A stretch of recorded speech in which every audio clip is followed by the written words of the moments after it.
I just took COMLEX Level 3 and I want to make a video series of high yield topics that you'll see on exam day. I think these questions are going to be as close to the real deal as you'll find anywhere, and they're free. So let's get to the question. 28-year-old male presents to the clinic with a 2-week history of left knee pain. He denies rashes, fever, or joint pain elsewhere. Questioning reveals that he has had several days of watery diarrhea following a vacation on a cruise ship 3 weeks ago. He reports 2 new sexual partners in the past month. Physical exam reveals moderate synovitis of the right knee with pain on range of motion testing. The surrounding tissues are boggy, but no other joint swelling is present. What's the most likely cause of this patient's symptoms? Take a second, review. Let's go through the choices. Choice A, Campylobacter coli infection, correct answer. This is reactive arthritis. A well-known trigger for reactive arthritis is bacterial enteric infection. Just review the vignette. The patient's presentation is acute asymmetric oligoarthritis. It develops a few weeks after a GI infection. That's all classic for reactive arthritis. Common bacterial triggers are Salmonella, Shigella, Yersinia, Campylobacter, Chlamydia. That's the most common one. And also remember, HLA-B27 is a common association as well. I personally have had questions that have asked me to distinguish reactive arthritis and Burkitt's. It's a board favorite. I don't think it's a big secret. Really make sure that you can do that in your sleep. Let's go through the other choices. Inflammatory bowel disease, wrong answer. It's wrong because the clinical vignette here presents an acute isolated diarrheal episode with a single joint arthritis. That's not consistent with IBD, inflammatory bowel disease. The scenario should shift if we're talking about Crohn's or ulcerative colitis. It has to have a chronic, at minimum, chronic systemic inflammatory process. Expect migratory arthritis, expect polyarticular arthritis. And I think you can expect to have extraintestinal manifestations like classically erythema nodosum, remember painful red nodules on the shin, or uveitis. Wrong answer here. Pseudogout, wrong answer.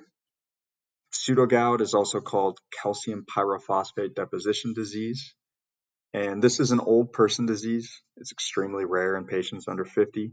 Most patients would be in their 80s. And in fact, age is the single most important risk factor for CPPD. If you have a patient that's under 50, you need to work up a secondary condition. I've seen them ask about primary hyperparathyroidism. So elevated serum calcium that promotes crystal formation. Hemochromatosis is another big one. It's super easy. Iron overload causes joint damage, right? That accelerates CPPD. By the way, remember in real life, we talked about the elderly population. Osteoarthritis drives CPPD under the same mechanism, joint damage. In this case, it's not consistent with our clinical vignette. Wrong answer. Choice D, gonorrhea, Neisseria gonorrhea infection. Wrong answer. For this answer to be correct, the scenario should feature some active destructive infection within the joint, as well as systemic signs of infection, none of which are really described here. In COMLEX, there has to be some mention of fever. If it's not mentioned, assume it doesn't exist. So if you're concerned about septic arthritis, joint aspiration will be the next best step. But remember, and this is testable as well, the primary mucosal sites are the best locations for culture in nucleic acid amplification testing.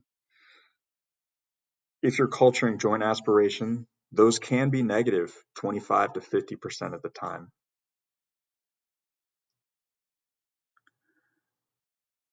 Choice E, norovirus infection. Wrong answer. Norovirus is the most common cause of acute gastroenteritis, especially in crowded settings like cruise ships. So I think this is a classic distractor, and you're conditioned to see cruise ship and reflexively pick norovirus, especially if you don't pick up that reactive arthritis, gastroenteritis link. So pause. If it doesn't add up, flag it. I think that there's a great temptation to have a satisfaction of search, pick norovirus because that's something that you recognize as a true link. But just don't fall for distractors that don't make sense with clinical scrutiny. So it doesn't add up. When you have norovirus, you're talking about profuse watery diarrhea and vomiting. It should only last a few days, not a few weeks. It's just not a known cause for reactive arthritis. So yeah, it's always a balancing act, right? It's a dangerous game when I'm sort of inviting overthinking of questions, but try to develop some test taking instinct. And remember, don't pick answers of weird things that you've never heard of. And don't fall for distractors that just don't make sense overall. Norovirus is a classic distractor that doesn't really make sense when you read the question carefully. So that's it. I hope this is helpful.